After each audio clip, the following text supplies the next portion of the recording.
Good evening, and welcome once again to Straight from the Sky. I'm your talk show host, Bobit Avila, and tonight we bring with us another frontliner, a very good friend of mine, in fact, my kidney surgeon, Dr. Alvin Roxas. And yes, we will talk about what's happening in Cebu. We have been moved from MECQ, and now we're back to GCQ. So there are things that are happening within the medical profession that we will be talking about. So we'll be back with him after this break. Please don't go away. Sumuko ka na! Hindi ako suko! Sumuko na! Hindi ako suko! Sumuko ka na! Tagal. Parang internet mo. Get the Sky Fiber Super Speed plans. Up to 200 Mbps for fiber fast days. Ay, sumuko! Switch to Sky Fiber.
Ay, may lag. Parang internet mo? Get the Sky Fiber Super Speed plans. Up to 200 Mbps for fiber fast days. Switch to Sky Fiber. Thank you for staying with us. May gabi, Dr. Alvin Roxas. How are you? Good evening, Sir Bobit. I am still alive.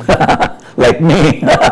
Well, you know, I've been, in 3 months I will be 4 years under your kidney transplant, and I've survived.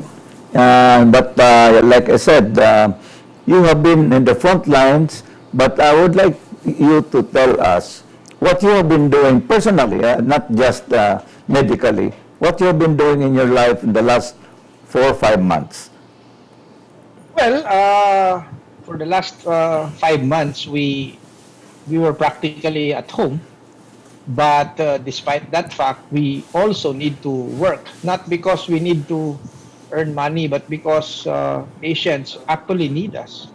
So despite the risk and the dangers, we just need to make sure that we're protected, and we still continue to go to the hospital to treat patients. And of course, my de-stressing activities, including my motorcycle, now my newfound passion for the bonsai,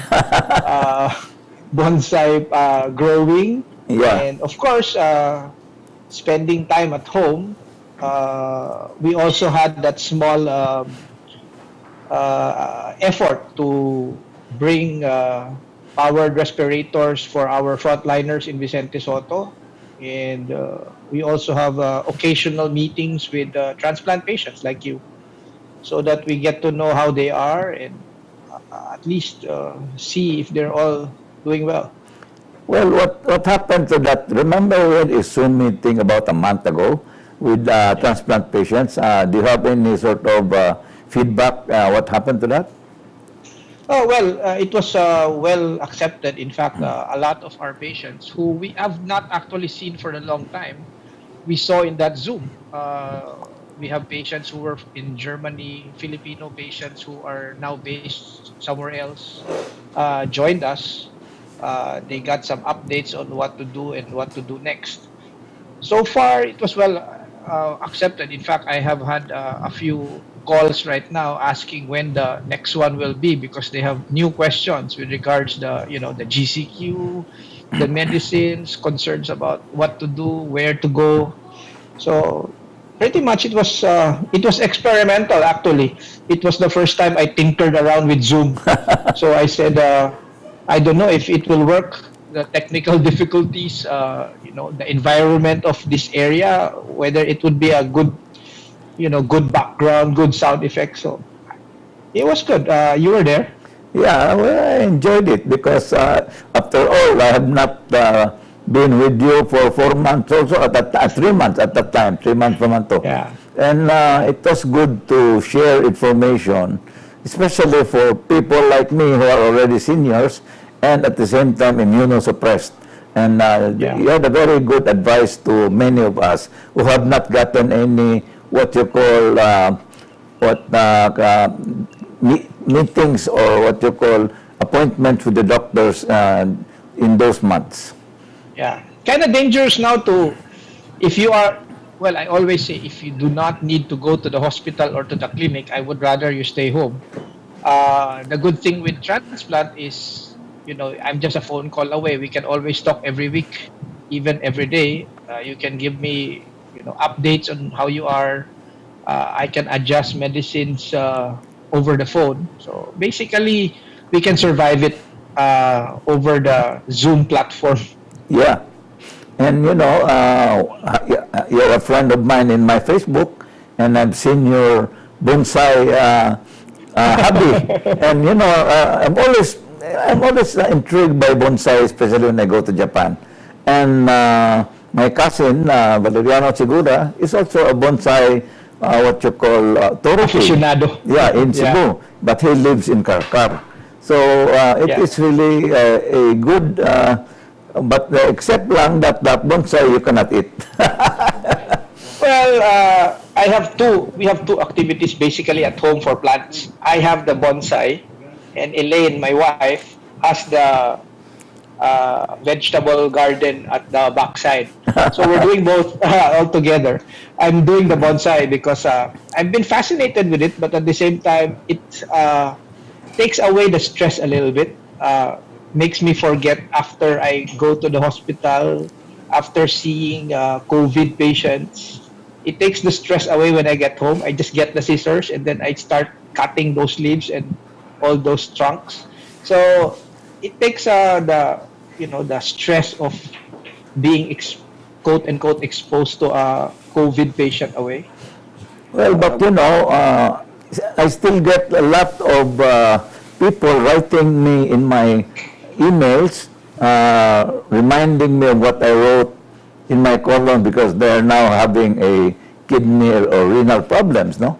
And in fact, just waiting for you, for us to start this Zoom, I got a call from our good friend Lito Ruden because he wanted to know if you are already ready for any transplant. Because I told him to be transplanted is far better because the problem with being under dialysis, you have a very bigger chance. You have a bigger chance of getting COVID because a lot of these hospitals or clinics with dialysis can end up having what you call contaminated by COVID.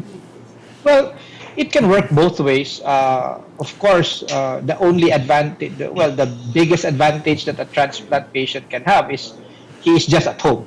You stay at home, you can just cook at home, watch TV, and the exposure is a lot less over compared to a patient who goes to the dialysis unit 3 or 2 times in a week. Yeah, true. So yeah, it's but of course we also have our shares of patients who are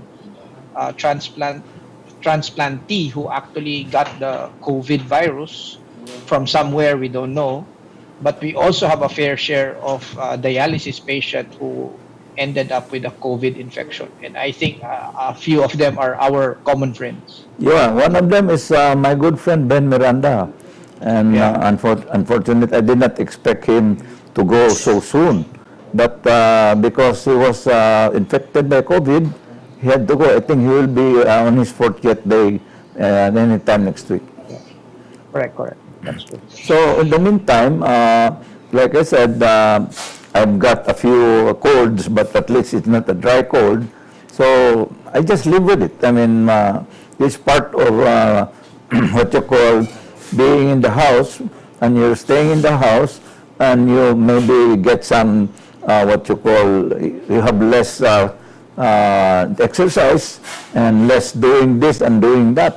I'm about 80% of my time inside my own bed because I have to do my columns in my bed. So there, that's my life.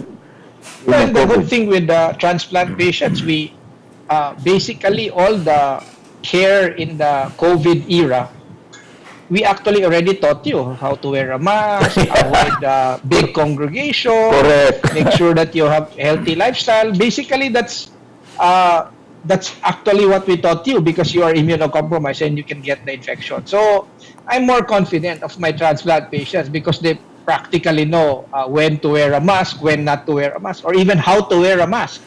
So, but of course, staying home for like 3, 4, 5 months, sometimes I feel like getting sick already. Cabin fever, staying too much at home. That's why I have to tinker around with the bonsai and the vegetables. Nobody knew about N95 mask until I had my transplant. And because of my N95 mask, I still even have a few more leftovers. And that is a mask that I only wear now when I go to air travel. Other than that, I don't wear it anymore. Yeah. Well, now all the kinds of masks and all the colors and designs are out in the market. Yeah, but at least this COVID has allowed me to stay in my what you call isolation room for a longer time than when I was after my kidney transplant. That's really true. When I was in my isolation, I only had kept myself in my home for 1 month. Here, we're now at 5 months in the house. So you can just imagine the huge difference between what happened to COVID and what happened during my transplant. Correct. And I said, as I said, in 3 months, I will be, 4 years? And so Very far, fast, no? So fast. Can't believe it. It's really that fast that my kidney transplant and my health is still okay, except for a few colds. But other than that, I'm still okay. Yeah, that's very good to hear. And you look very good. If you compare your picture Yes, true. several weeks after your transplant and now, definitely they won't know you. They won't notice you. That's really true. That I'm really a huge blessing for me that I had my kidney transplant. And a greater blessing is I live with my daughter who used to be a nurse and became a chef. So she cooks for me, and my wife was a very good cook. So I'm in a sort of way blessed. And we'll be back. Guardia Civil is very strict.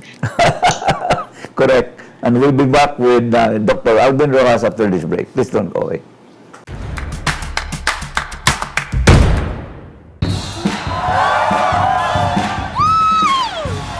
Ay, may lag. Parang internet mo? Get the Sky Fiber Super Speed Plans. Up to 200 Mbps for fiber fast days. Switch to Sky Fiber.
Bagal kasi. Parang internet mo? Get the Sky Fiber Super Speed Plans. Up to 200 Mbps for fiber fast days. Ako single.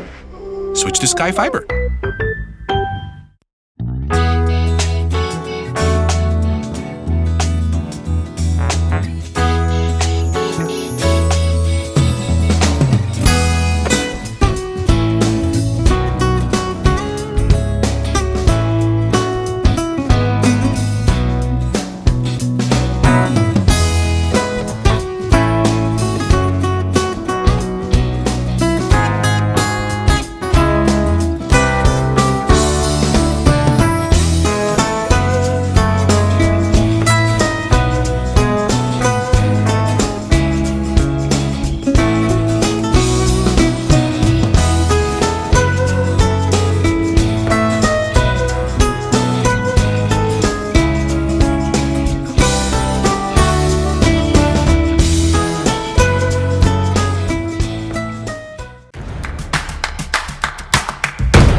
Thank you for staying with us. So we're back with Dr. Alvin Roxas, and yes, let's now talk about COVID. You've been in the front line from day one. Tell me what has happened to Cebu in the last 5 months. Well, I think we tried to prepare for it. It would be unfair to say that the government or even the private sector did not prepare for it. But I really think that our preparation was wanting and lacking. We had maybe misplaced some of our priorities. I'm not pointing fingers. All I'm trying to say is there are priorities that we could have done first over the other.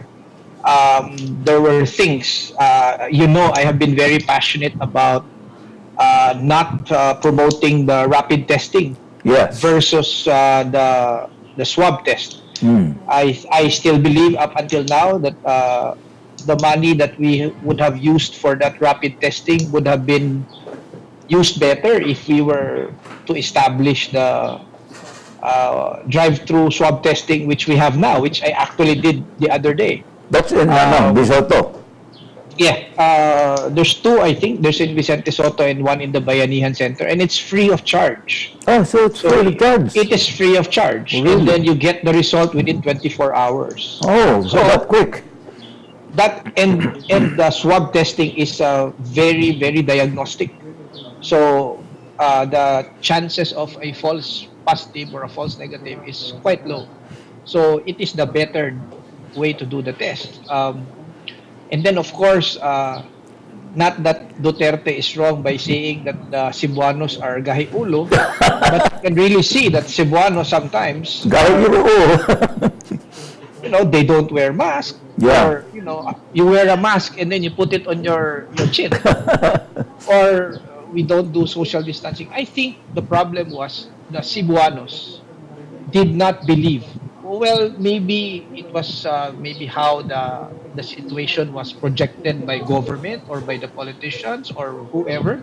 But I think that on the first part, the Cebuanos did not believe that the virus is actually very Dangerous. transmissible Yes. and that it was dangerous. On the first segment, maybe people we did not know got the virus, and so we didn't care. We cared less. Yes. But latter part, we realized that those who were getting sick and those who were dying were our friends already, people we know. They Yes. had names, they had faces. Yes. And then we were taken aback. Yeah. And then we started to realize that, the virus is true. It can kill. My friends are getting sick. And then we acted. If we had acted that way during the first part, maybe, who knows, maybe, we would have decreased our cases. But of course, if you look at the density of the population of Cebu and the NCR, it is almost self-explanatory why the outburst of cases will be along these areas, because really the people are densely packed. But I think we cannot do anything about the density. The density is there. It's there already. But Yeah. if we just behave the way we should behave, I think it would lessen. And we have always said that the best way is to make sure that we diagnose these cases, we test them, we isolate them, and then we contact trace. There's really no shortcut. Yeah, true. Regardless whether masuko sila na ako or they will get upset with what I say, I will always say it that there is no shortcut. We cannot just claim that it will miraculously disappear or maybe a vaccine is coming. We cannot put our future on the idea that a vaccine is coming tomorrow or next year, or we have to believe that with or without the vaccine, this is how we should act. And when the vaccine comes, and then we are acting that way, we will still survive it. We will still be alive by the time the vaccine comes. So I think as responsible Cebuanos, we need to, really work and act the way we should be acting. Kasi the problem is, people always think na, wa man ko'y sakit, so I must be okay. So wa ko'y paki, I can opt not to wear mask or not social distance. But you have to remember, like for example, between you and me, I can be a carrier, but I will not die because maybe I'm younger, I'm stronger. But if I inadvertently pass it on, say to you, you're immunocompromised, you have other comorbid diseases and all, you can end up dying because Yes. of the disease. That's So true. we always believe that the best way to do it is to make people understand and treat everybody as a potential carrier. Yes. So if you treat everyone as potentially infected, then you will make sure that you take care of yourself and they take care of themselves as well. So I think that's basically our shortcomings. But and of course I do not believe that militarization is the way to go, because I always say it's just cat and mouse. The military is the cat, the mouse is the people. Initially, they will all hide. They will all stay home. True. But if you do it militaristically, once the cat is away, the mouse will just go out. But if you do it the health and professional way, you make people understand that this is the reason why you don't have to go out. Then when they understand, with or without people watching you, you will not go out because you know it's dangerous.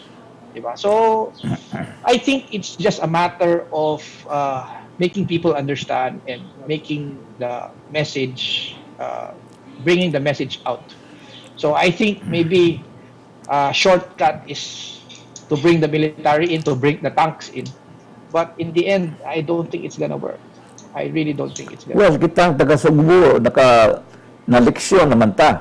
Because from July 1 to 15, we were already general community quarantine.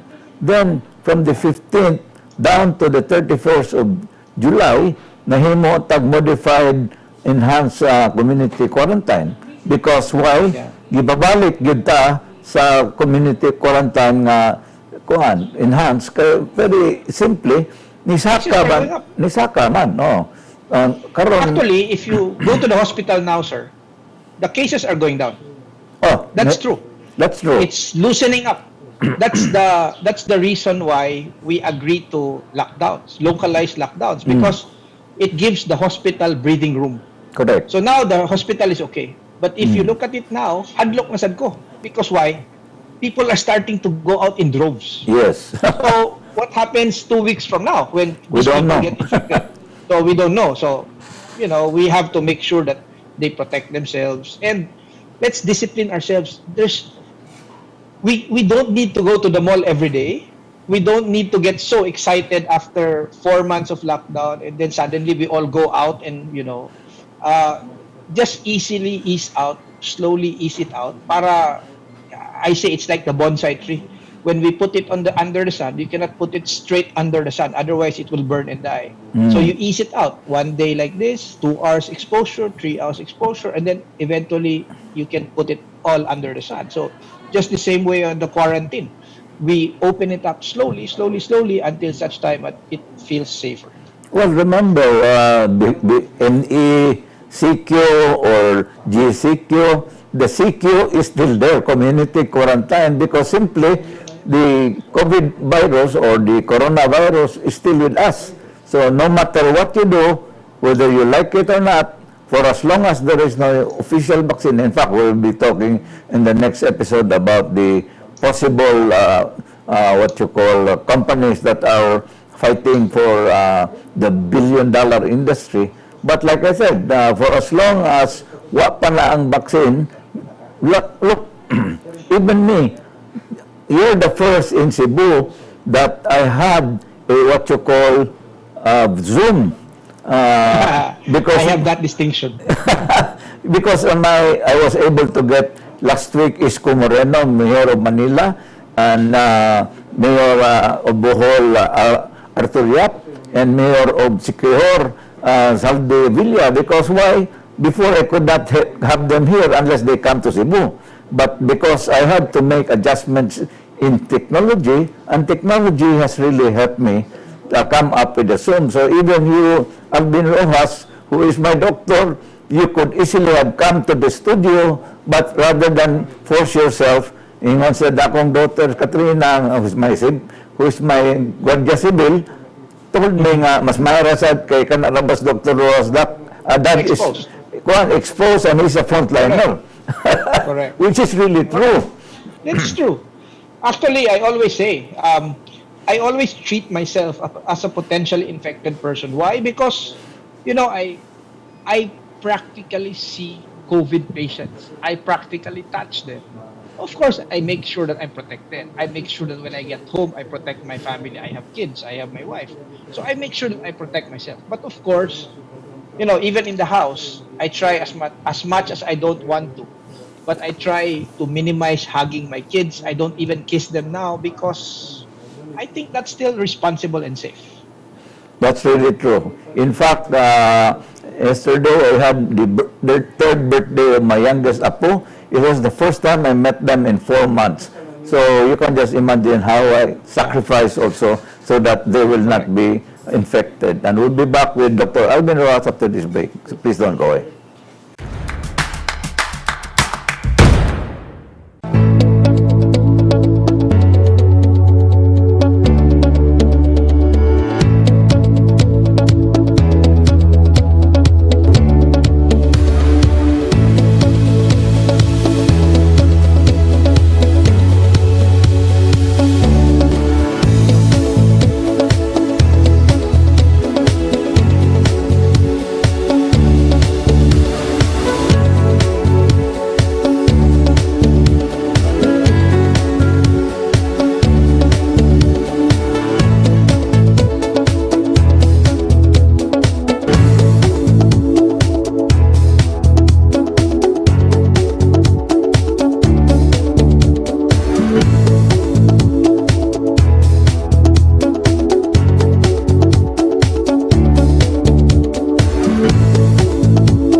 First song.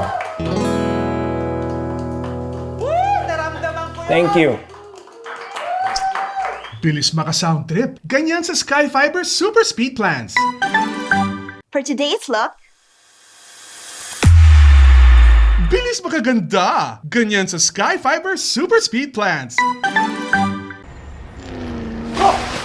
LU pare. Bilis maka-vacay! Ganyan sa Sky Fiber Super Speed Plans.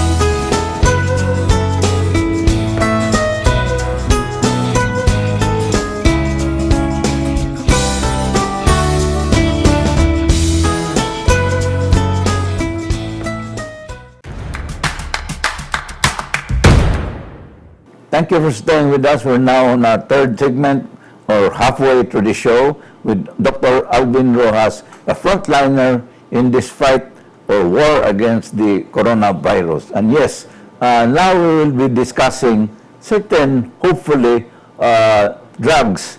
Like a good example, I have a list here of 9 pharmaceutical companies: Johnson & Johnson, Pfizer, Moderna, AstraZeneca, GlaxoSmithKline, and then Continue Biology, Sinovac, Novavax, and other sources. Anyway, one issue that has really become a breaking news in the US is the drug hydroxychloroquine.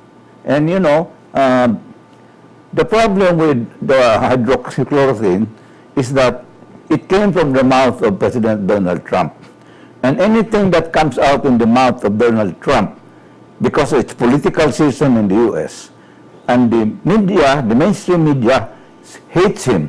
So whether MSNBC, New York Post, or CNN, they attack everything that comes out of his mouth, including CNN's Sanjay Gupta, who attacked the hydroxychloroquine. Now, a few months later, after these were all stricken away from and then attacked by the mainstream media, a group of doctors from Texas went to Washington, D.C.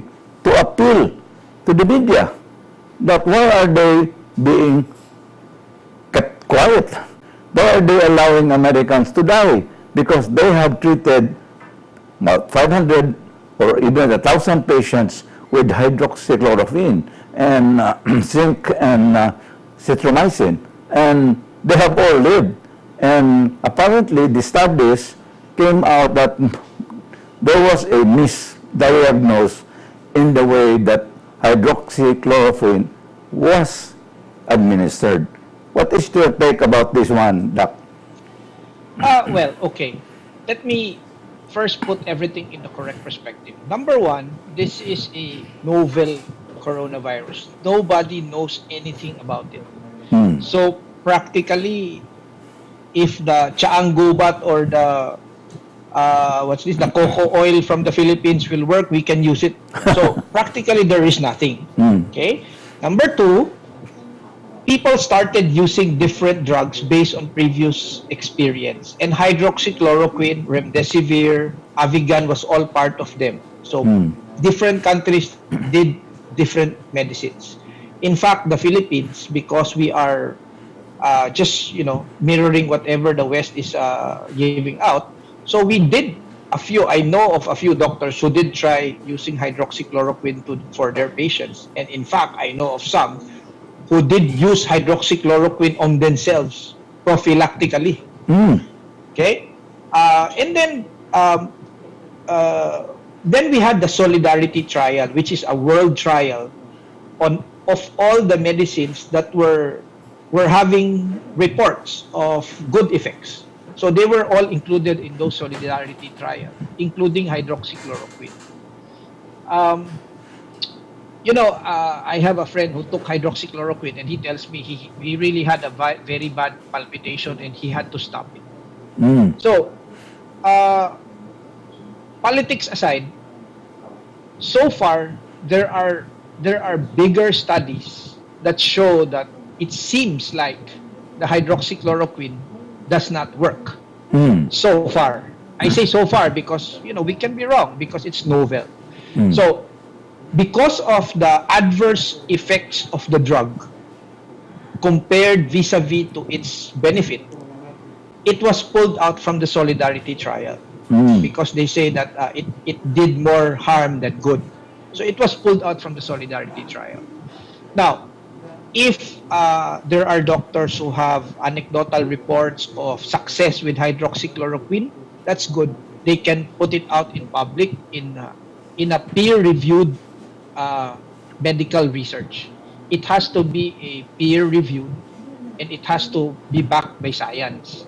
I always say we have to believe the science. Why? Because we know Trump. You know how Trump talks about things. Yes. So sometimes the problem with talking that way, people will take it hook, line, and sinker. If you say drink this medicine because I'm drinking it, people might start. In fact, there was a very high incidence of people prophylactically taking hydroxychloroquine, believing that it's gonna cure them. I'm not saying it's not gonna cure them because I really do not know. But what I'm trying to say is, all these medicines should be backed by science. Like say for example in transplant, there will be doctors who will tell me use this medicine because my experience is so and so. But I always tell them that is your experience, and maybe some of you have that kind of experience. But this is the science. The current literature will tell us that these are the better medications now currently available in the market. True. So, if I were to give you a medicine, I will of course not use the old medicine, which is backed by experience. I will probably use the newer modern drug that is backed by research. So that's what happened basically with hydroxychloroquine. I think based on the studies that's coming out, remdesivir has a better efficacy coming out at this time. The problem kasi, as I always say, we cannot make health policies political in character. Correct. Cannot yun.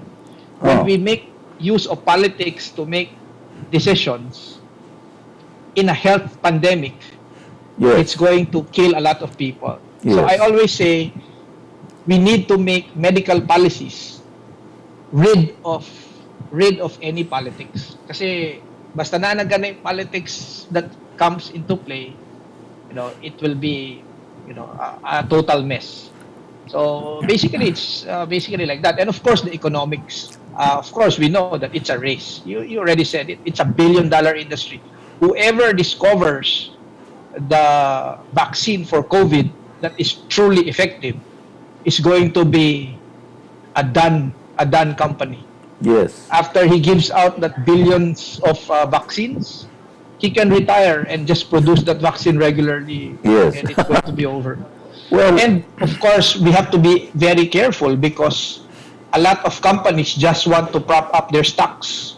So their financial value, they say, we already have a phase 3 trial that works, and then their stocks goes up. And then eventually you realize that they're just pulling our leg. correct. So, and of course, like say, for example, when they tell me that they have a vaccine, I cannot just in conscience give it to you until I am actually able to convince myself that it is safe to give to myself or to my family. So, That's really so true. basically, that's how we have to think. Well, the problem, like for instance, our President Rodrigo Duterte is really putting his marbles with China. The problem is, okay, the many incidents that China sent masks, sent respirators, they are only halfway good because made in China is not really that good quality. So I don't expect also a vaccine from China that will have a good quality. So I would rather expect it from American companies that are being done like Johnson and Johnson or Moderna or the ones that they're doing in Paris or in Japan or in Israel. Israel is even, I think, ahead of everybody. Yeah. Yeah. Well, actually, we have reports about practically the big countries trying to make one. And even China, I will not discount. If they really have a vaccine and it really works based again on peer-reviewed study and it really works, then we can put our marbles in there. But you know, a country like ours, we cannot put all our marbles in China and then alienate ourselves from, say, the US or Europe. What if by some stroke of fate, it's the US or the European country that will produce the vaccine, and then we will be last online because we are putting our marbles with China, Yeah. or the other way around. So we cannot, you know, in this kind of problem, we need to. It's like a wholesale selling. We have to tell them, whoever comes first, I will buy. Yeah. It is not like an ordinary product. It's really a product that everybody wants to get as soon as possible. But again, that's all. Even if China produces it tomorrow, do you really think that we will immediately have the vaccines for ourselves? China has 1 billion people. They have to produce 1 billion vaccines. Yeah, for their own. And for their own first, of Yeah. course. And then their close allies. I don't know. Are we a close ally? Are we not an ally? I really don't know. But producing 1 billion vaccine will not take 1 month, 2 months, or even 1 year. So it's quite a lot. Well, that is something that we will learn in the future, and we'll be back with Dr. Alvin Roxas after this break. Please don't go away. Huwag mo siyang pakasalan! Bagal kasi. Parang internet mo? Get the Sky Fiber Super Speed Plans. Up to 200 Mbps for fiber fast days. Ako single. Switch to Sky Fiber.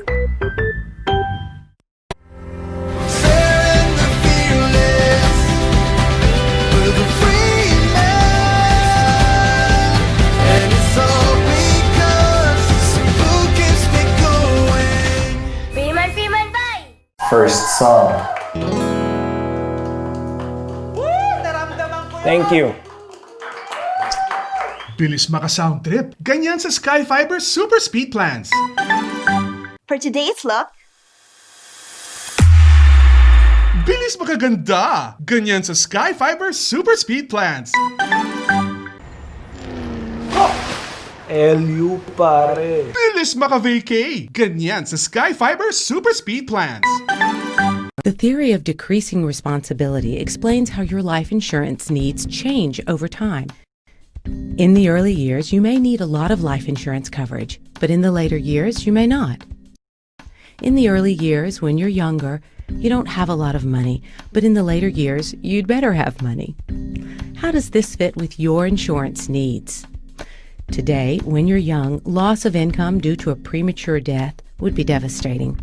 Your children are young and you might have high debt and a house mortgage. Your need for insurance is highest at this time.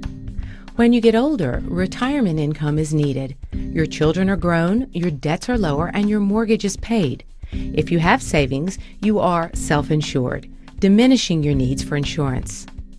That's the theory of decreasing responsibility. By having life insurance when your financial responsibilities are the greatest, you can have peace of mind knowing your family's future is protected. Thank you for staying with us. For our final set, we will talk about what is the future for the Philippines. Is there an after-COVID future for us? Doc, what do you think? Well, if you ask me, our economy is really suffering. And it is also unfair to say that doctors are just practically pushing this up para, you know, the economy will go down. You know, as much as people are affected economically, the doctors are also affected economically. Yes. We have no clinic, we cannot go to the OR, we have businesses that cannot work. So everyone is practically on a Affected. dire strait right now. Yeah. But if you ask us, kami as doctors, we have to make sure that the healthcare system is not overwhelmed. So we cannot, in conscience, accept the fact that a patient will just die outside on the street because we cannot take them in. Yes. So when doctors say, for example, in Manila, when they call for a timeout, that's a very hot issue now. The medical timeout. It's like basketball. When you call for a medical timeout, it does not mean na surrender na ta. Correct. It means we have to regroup. And it does not mean that they're taking it too literally. When a doctor says we need a medical timeout, it means the health system needs a timeout. It needs to recover para there will be more beds. But the doctors, unfortunately, even if we wanted to do a timeout, we cannot. We're Correct. on call 24 hours, 7 days a week. Yes. There's no such thing as a timeout in healthcare. There's a timeout in politics, but not in healthcare. Well, I will not forget writing about an issue. It was, I remember, 2019 November. I wrote about the problem already affecting the hospitals in Cebu, where there were no more nurses anymore because a lot of the nurses have now moved to a what you call IT company that pays US dollars of nurses as if you were in the States. So in Tabo, a lot of hospitals had to shut down many of their wards and many floors because they can no longer hire these nurses. What do you think? Well, that's true. Now, if I had a daughter or a son who's a nurse now, and he asked me, Dad, would I go to IT or go to the hospital? My being a father would tell me, just go to IT, it's safe. But of course, my being a doctor will tell him, that's your calling. Being a health worker is a calling. Yeah. And this is the job that we need to do every day until the last breath that we have.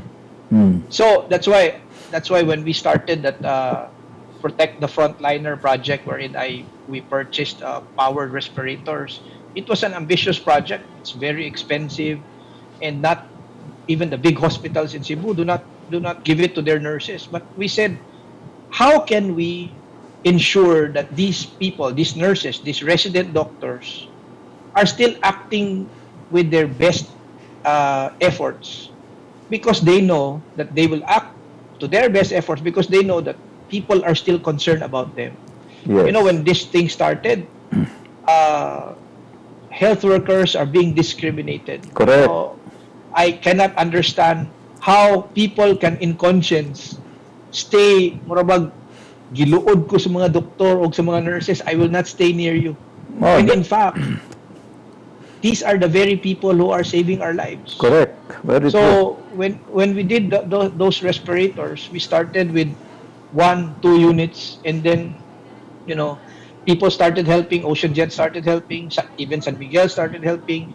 So people started to realize that it was a good way to protect the frontliners. And I still believe that politics aside, this is not yet. This is very, very far from over.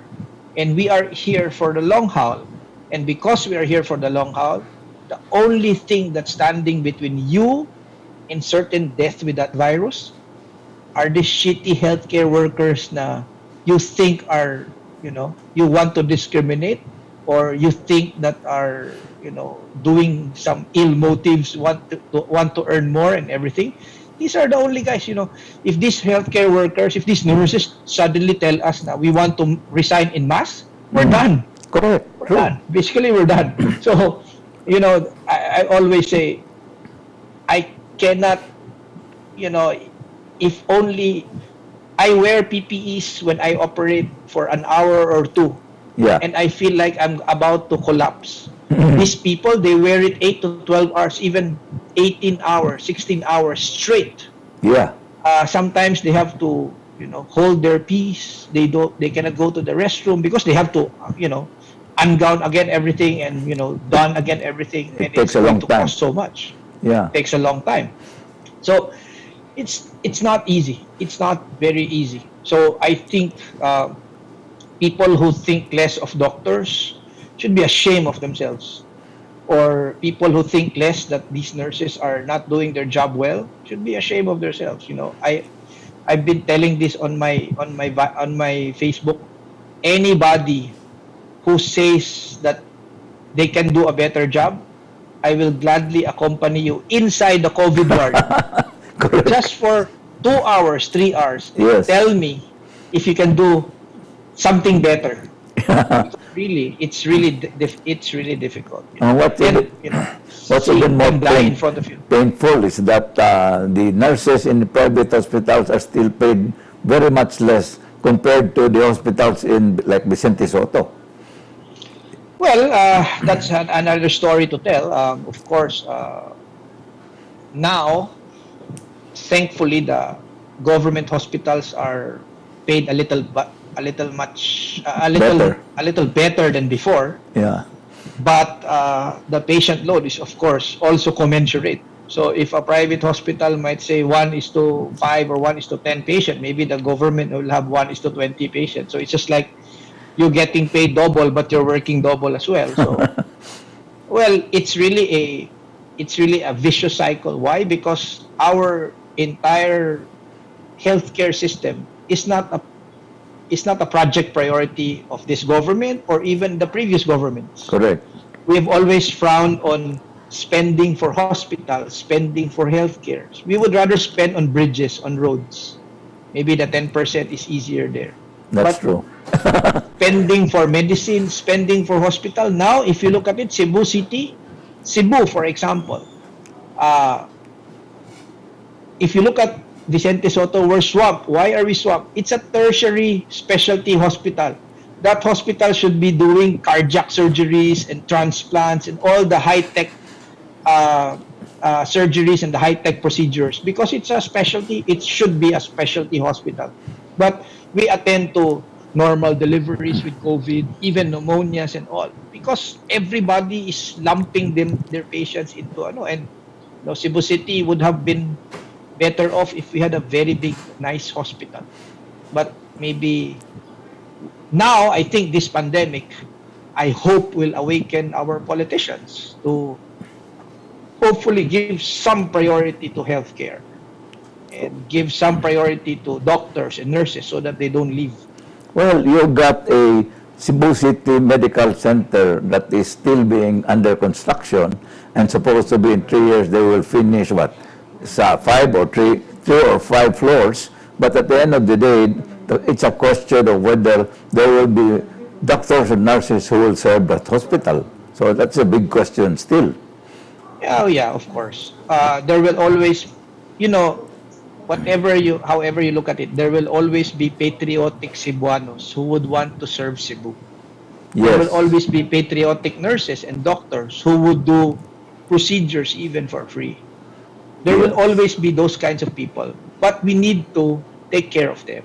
Yes. We cannot treat them like third-class citizens and then say, very good frontliners, I'm very happy, I'm very proud of you, and then you treat them like third-class citizens. Yeah. You put the frontliners in a pedestal, and then when you go home, you're not allowed to enter your house because the barangay treats you like you're some leprosy patient that you are going to infect everybody. Yes. That's not how to treat the frontliners. Yeah, that's really true. And I read in a news about BBC News about Filipino nurses in UK who have died already, and the same thing with the US. About more than 50 Filipino doctors and nurses who have died already because of the COVID-19. That is a huge number, actually.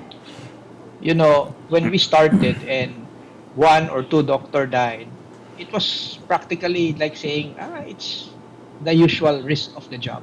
But when doctors who we know started dying, or nurses who we know started dying and getting sick, that's when it took a toll on us. Like, even me. I Yeah. was surprised.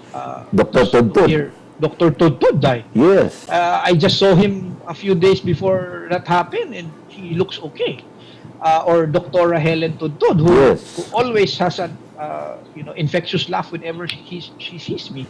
Yeah. I have a doctor who I know from Manila, or I won't have to go far. Or when a nurse calls me and cries to me because she is COVID positive and she's worried that her family might have been infected. And these are nurses who we practically work with. So, it's really daunting. The task is really daunting. And people need to understand that it is not easy to be a healthcare worker now. I totally agree with you that Sa una siguro, atong mga anak gamay, ganahan ta, madoktor. Oh, my Karon, gosh. I hear my friends tell there, no, they will not be doctors. Mamatay ang mga doktor. It's not. it's no longer the vogue. Unfortunately, we ran out of time. We'll be asking our special guest, Dr. Alvin Roxas, for his parting shot after this final break.